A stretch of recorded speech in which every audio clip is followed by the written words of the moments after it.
I think you could probably use this book with multiple age groups. Right. Up into and including high school and middle school, because it is such a rich story. Visual. Yeah, it's visually rich, and so one of my big things is not limiting picture books just to little kids. Right. I agree with that. I mean, this is a very, very sophisticated book, and I think you could use it in that setting. And I can't remember what the second thing I was going to say, so I'll just let you move on. Okay. Okay, now let's see. The next thing we have are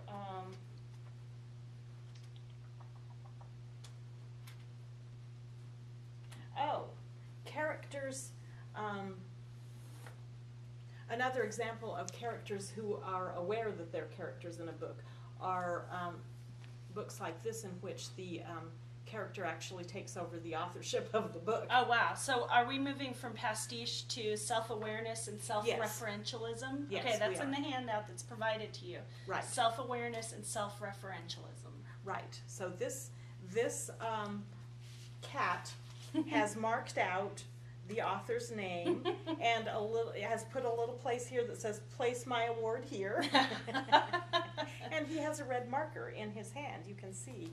So all of his additions to this book are in red. And I love this. Even the dust jacket has some Yes. has some silly things, like it says it costs $1 million.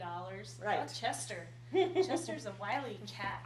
He is. And this is the actual author. Oh, there she is. And then this is from Chester. Blah blah blah. And the note says, "Dear readers, I apologize for Chester's behavior in my mouse story. Sorry for the inconvenience." This is adorable. I love it. And the author's acknowledgments say for I can't read. Marcos, Eva, Melina, and Layla. And Chester's say, "For Chester, because I couldn't have made this book without him. He's the smartest, most handsome cat in the world. I wish I could be like him someday." That is clever. Yes, this one is really, really a fun book, and kids enjoy this a lot. Older readers enjoy it too. Yeah, it's clever. I can see how it's got humor on multiple levels. I can see that. Yeah. Right. It's neat. How fun. yes. Now let's see here. Here's another example. This is a YA book, and it's called The Great Good Thing. This is about a book of fairy tales, and the characters in this book are completely and totally aware that they are characters in a book of fairy tales, because they have explicit instructions on what page they're supposed to be on when the book is opened by a reader. Okay. And of course they conduct their own lives behind closed pages whenever there's not a reader present, but whenever someone opens this book, they have to be on the page that they're supposed to be on. Or else. So this is kind of a fun book too. The Great Good Thing by Roderick Townley. All right. Okay. Now let's see. What's our other? We've got aleatory fiction, and then we have multiple perspectives or voices. Okay. Those are the other two categories. All right.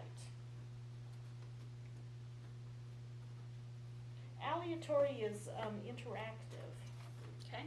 So aleatory is interactive between the reader and the character, or interactive how?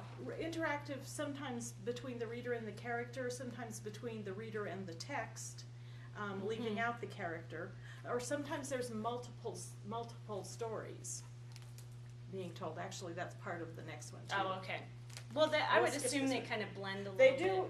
You know, these They categories. cross several boundaries. Well, it wouldn't be postmodern if you didn't cross boundaries, That's right. So. That's right.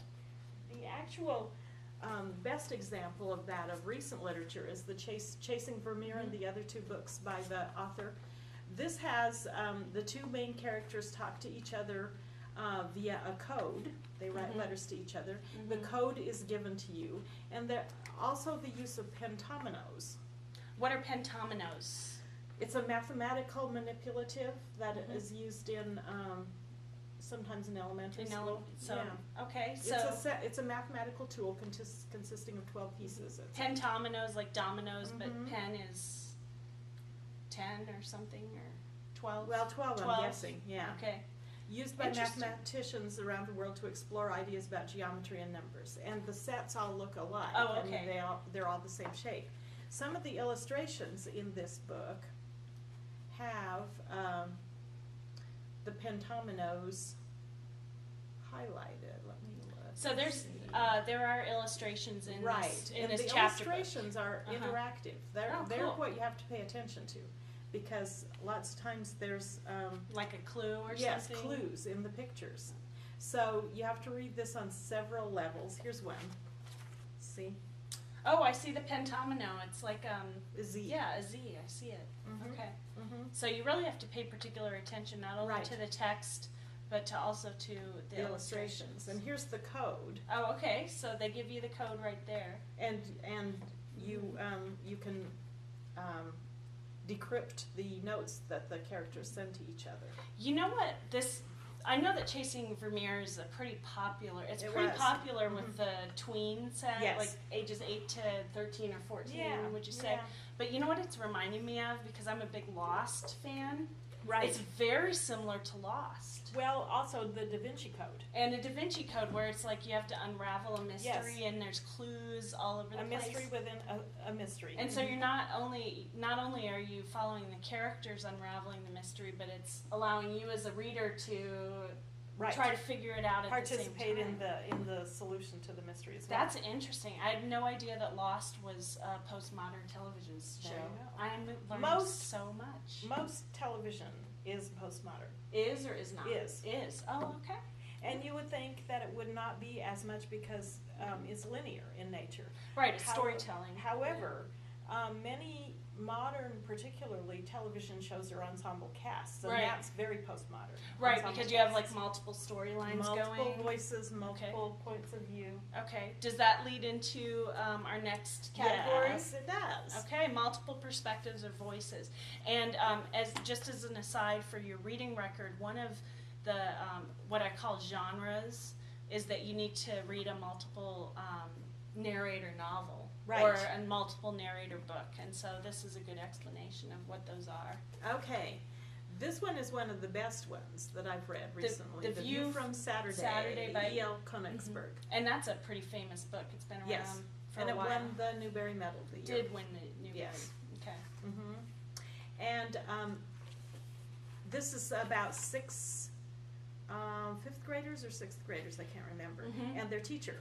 And each chapter is in the voice of one of the characters, either one of the kids or the teacher.